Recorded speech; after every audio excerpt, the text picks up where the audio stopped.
What I'd like to talk about is flexibility, breathing, and what we do when we reach our edge. Everybody's got a place that they can't stretch beyond, whether it's something like this and you can't get beyond this point, or you stretch for your toes and you go, oh, I can't, that's it. Everybody has an edge where the tendons and the muscles are all to the point where they can't stretch anymore. So as we begin to look into what flexibility means, one of the concepts is there's nowhere to go. So flexibility doesn't give you any special rights, right? Loose hamstrings don't get you into heaven.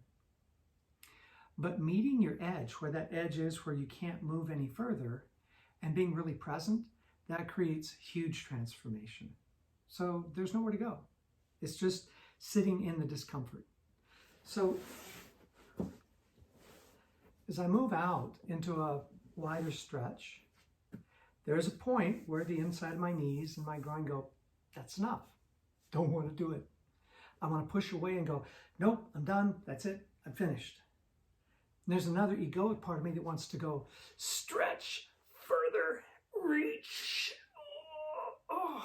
So in the Freudian world, this is the pursuit of pleasure and the avoidance of pain. And the thing behind the pursuit of pleasure and the avoidance of pain is that it cements the neuroses, the neurotic qualities that make life unbearable. So what it means in stretching, flexibility, and breathing and yoga, when you meet your edge, is that you don't go towards it, you don't go away from it, you don't love it, you don't hate it, you don't strive for more, you just sit at your edge. So at this point, I think I can move a little further. And I've got some more flex now. So just a little bit more. And again, I still reach that point. I'm tight. I feel like I don't want to push any further. This is my boundary. And then I can go into my breathing. If I'm getting triggered because of the intensity of the experience, I can breathe in through my nose and out through my mouth.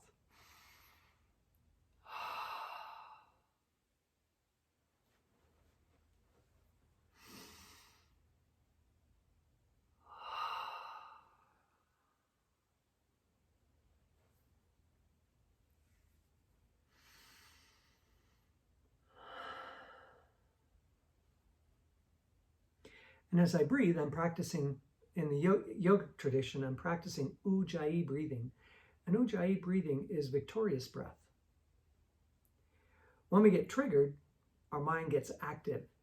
No, this hurts. Don't do it. You're foolish. Why do you want to cause yourself pain? You're doing this on purpose. Why? And the mind has this spin. I'm never going to get flexible. I'm too tight. I need to quit. When we breathe in through our nose, not through our mouth, and we focus on that,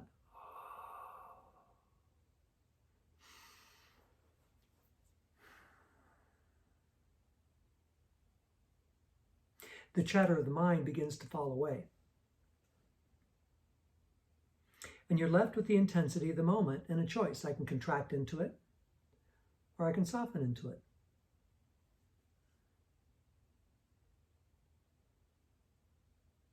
Or I can just sit here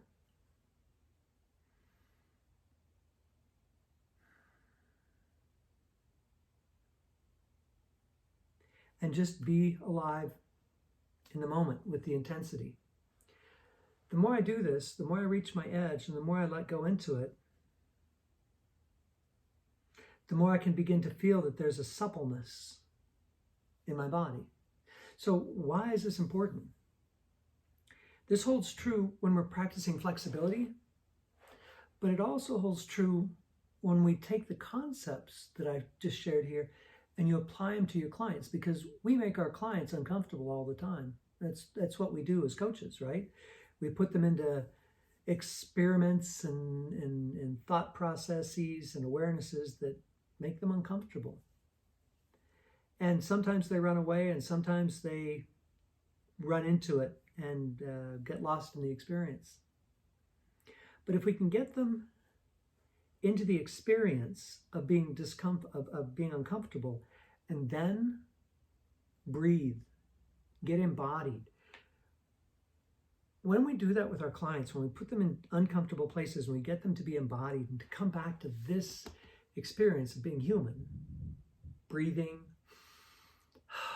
not chattering in the mind, but just experiencing what it feels like. Things that used to be boundaries. I can't do this. I can't stand up in the meeting. I can't push back against my boss. I can't dress in this new way. When we run into all of these things and we've got this experience of discomfort and letting go into the discomfort, things open up. The world begins to change. Otto Scharmer talks about, he's a teacher at MIT, and he talks about something called the U process. And he says the problem with humanity is they go from problem to solution. And that would look like stretch, pain, all right, back off, I'm done, don't want to do it anymore. Or do this, push harder, but this is the answer. Go from problem to solution. What he said that we need to do in the U process is to go from the problem into our cynicism, into our judgments, and finally down into our fear, and rest in the bottom. And when we rest in the bottom of the U, there's something else new that comes up. When we reach our point of discomfort, when we go through our cynical brain and our judgmental mind and our fears, and we go, okay, here I am, in it, breathing it, alive and conscious. Things begin to happen at that point that are magical. And that's why Otto Scharmer created the U process, is because when you do it, things that were boundaries, they kind of dissolve after a while. And as they dissolve, in the world of coaching, new opportunities show up.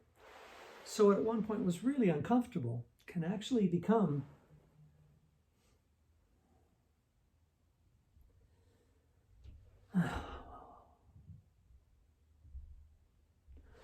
a whole new field of possibilities. Remember, there's nowhere to go. It's not about getting, in this case, getting your chest on the ground, but it's finding out that what was a boundary 5 minutes ago isn't the same thing now. And to me, that's the magic of flexibility, stretching, breathing, yoga, and how we begin to apply that into the real world. We don't need to stop. We just need to think through a U process and see if there's something else for us on the other side. All right, thank you.